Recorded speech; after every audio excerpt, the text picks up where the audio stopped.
In the bathroom, after we dumped that stuff on Rick, me and Jay told him you were behind it.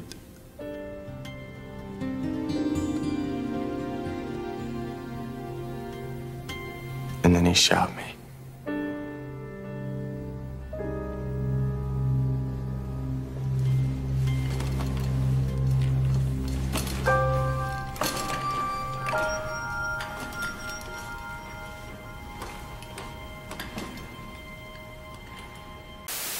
I would like to open this video by stating very plainly for everyone to hear that I like Drake. Drake? I like Drake. I don't even like Drake. You don't like the Drake? I hate the Drake. I love the Drake. How could you not like the Drake? Who's the Drake? Who's the Drake? The Drake is good. I'm not a stan by any means, but I'm not all the way a Drake hater. I'm not Anthony Fantana. To appeal so broadly and to so many people across many different demographics takes real talent and genius. I'm willing to admit that Drake is a genius. Drake? Now, with all that being said, Drake's last few albums, they've been mid. They've been mid. And his last album, For All the Dogs, it was mid, Middington McMid, middle, fine, all right, not terrible, not amazing, mid. North Dakota, South Dakota, Ohio, Illinois, mid. It was so mid that I didn't feel like making a video for it. It didn't interest me enough to warrant any real analysis, but I still wanted to make a Drake video. So I delved deeper. I asked, what's going on? Why have Drake's albums been mid? Will Aubrey Drake Graham, probably the most successful rapper of all time, ever make another great album? Does he want to? Does he care to? I just wanted to use Drake as sort of a jumping off point to discuss streaming and how it's affected the music industry and the quality of music.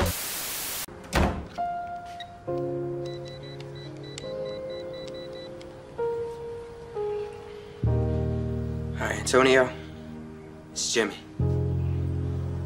Yeah, the usual. Medium pepperoni. Thanks. I would like to For All the Dogs. So, For All the Dogs, Virginia Beach. The sample is pretty. The sample is very pretty. Amen. Just a waste of a good Tizo touchdown feature. Calling for You. Filler. Fear of Heights.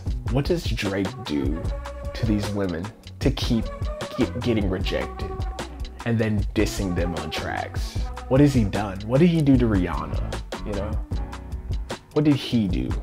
Daylight. His son's on the track. That was cute, I guess. First person shooter.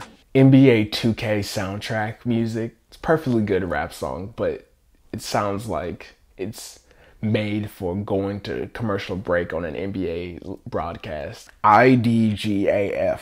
I'm all for experimenting, but this feels like Drake is just exploiting Yeat's sound, trying to hop on his wave. Like, it doesn't feel like he's interested in actually like engaging with Yeat's music and Benny X's music, you know. 7969 Santa. Is it really Santa? Is that the title? Well, I guess that's the title. A waste of an amazing Tizo touchdown feature. Slime You Out. Entirely too long. Muhammad's Promises. Filler. Tried Our Best. This song sounds like old Drake. This song sounds like the Drake that I like. Screw the World. An interlude. Drew Picasso. Filler. Members Only. Filler. What Would Pluto Do? More filler. All the Parties. Filler. 8 AM in Charlotte. The most boring Conductor Williams beat ever. Drake's rapping is not bad, but the beat is a snooze fest. I've never heard a boring Conductor Williams beat in my life, ever. BBL Love. Filler. Gently.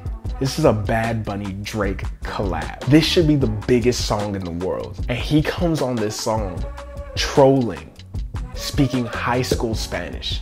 This could have been so big. This could have been the biggest song in the world. Rich Baby Daddy. It's so fun. It's a fun song. It's a guilty pleasure. Another late night. Disappointing, especially considering the run Lil Yachty's been on. Away from Home. What did Esperanza Spalding do? Polar opposites. This is how you end the album. Anyways, that's all I have to say about that album.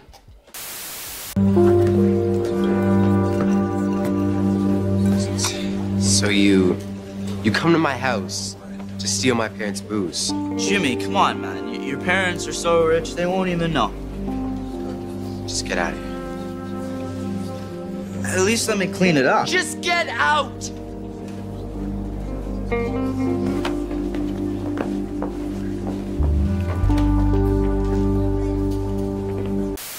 Drake's story is basically myth at this point. Let's, for shits and giggles, just talk about it again. Real name, Aubrey Drake Graham, born in Toronto, Canada on October 24th, 1986 to Dennis and Sandy Graham. Born half Ashkenazi Jew and half black. At the age of 17, he came into prominence for the first time playing the wheelchair-bound basketball star Jimmy on Degrassi Next Generation. He started posting music to MySpace, and after a few mixtapes, he dropped his first EP, So Far Gone, and he signed with Young Money, and the rest is history. Your friend's gonna be just fine, all right? We'll get the creeps that did this to him.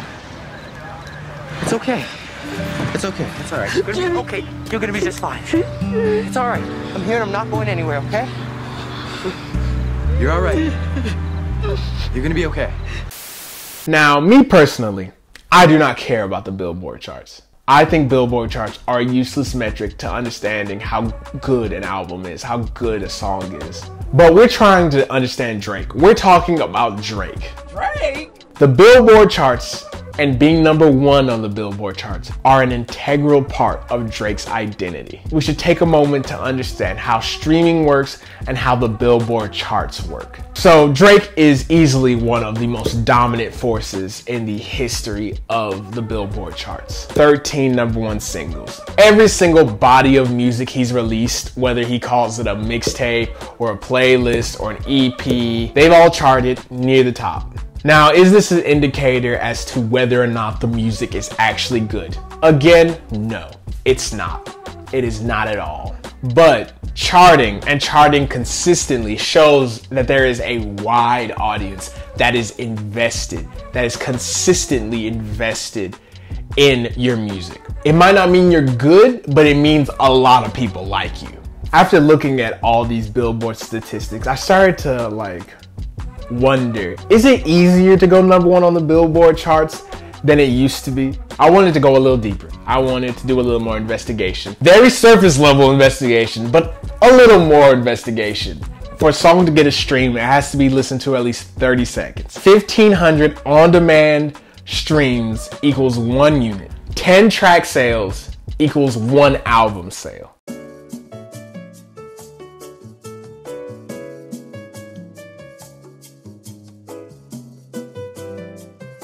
How I understand that is basically you can listen to one song 10 times off of an album and contribute to the album sales, which is interesting.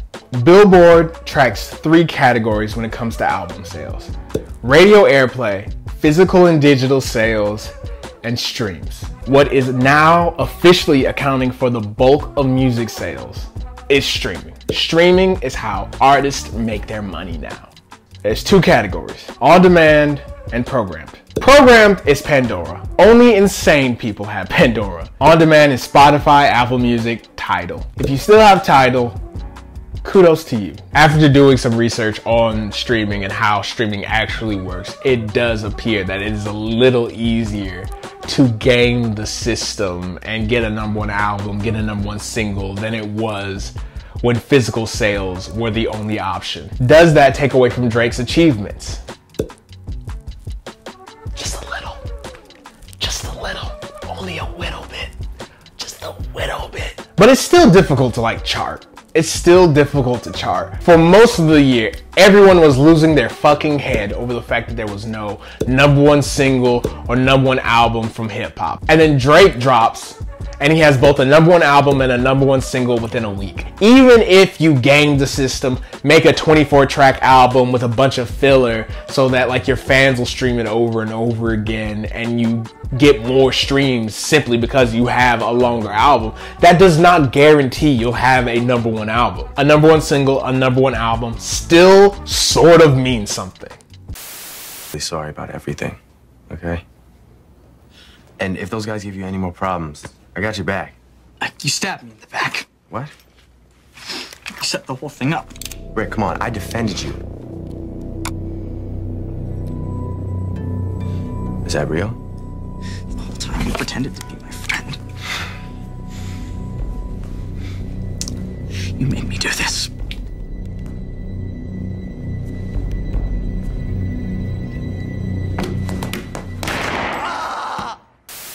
Maybe for Drake, this is a matter of money. It's been well documented how terribly every streaming service pays the musicians. Making music is a very expensive profession.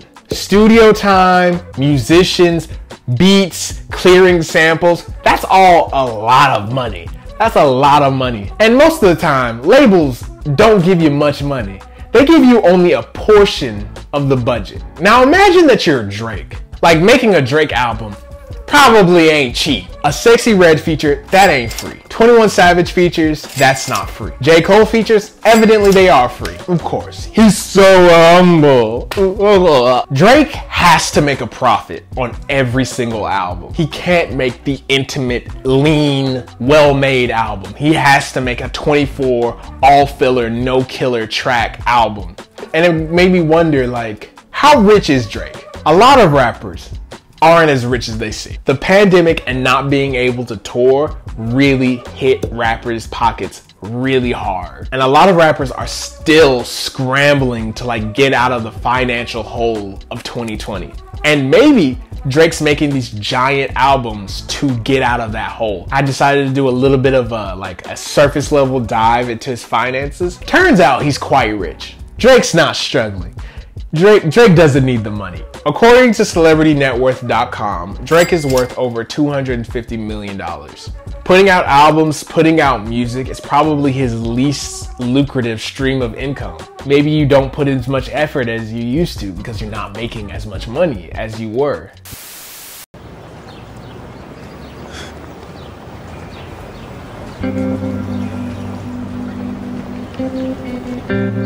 Thanks, dude.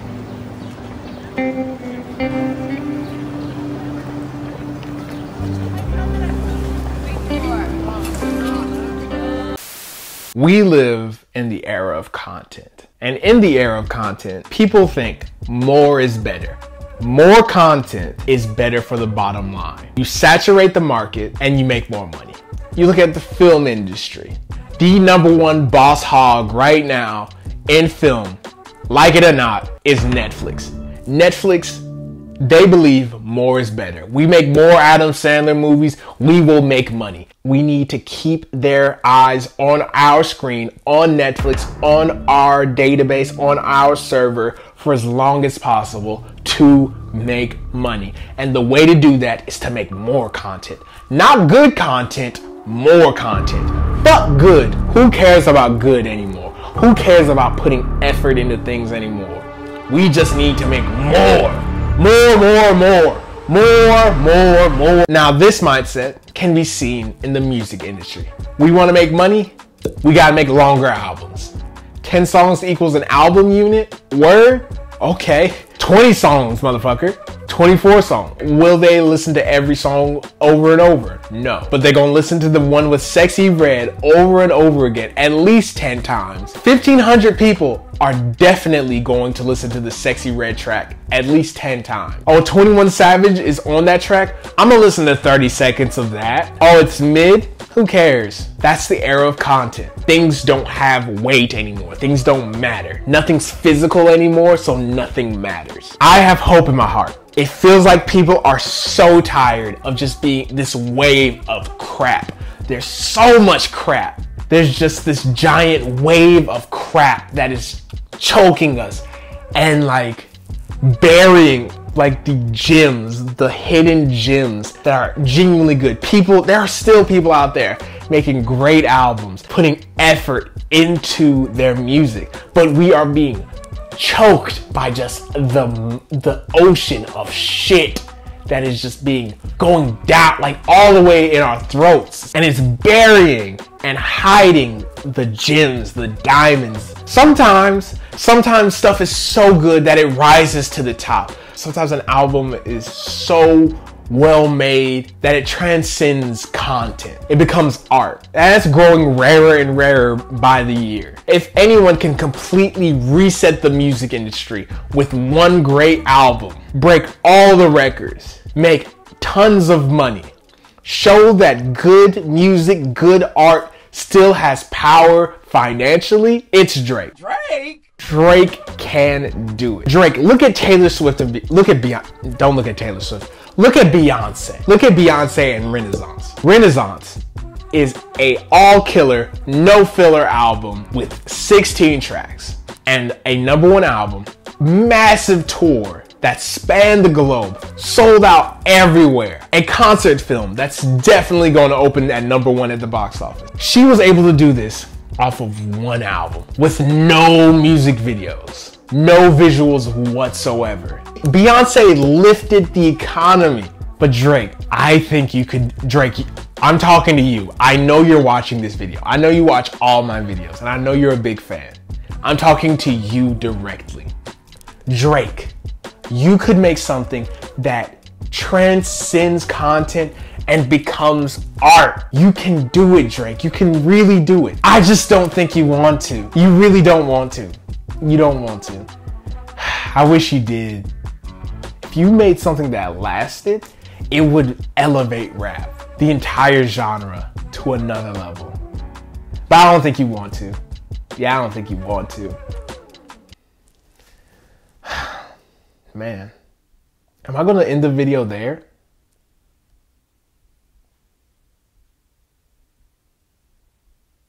I think I might. Shit. Drake!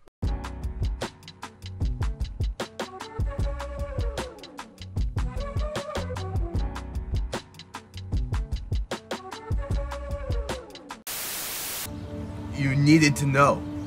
No, you needed to make yourself feel better. Why don't you for once just think about somebody other than Spinner? Or you know what? Just go drive off a bridge. I don't care. I don't. You're dead to me already.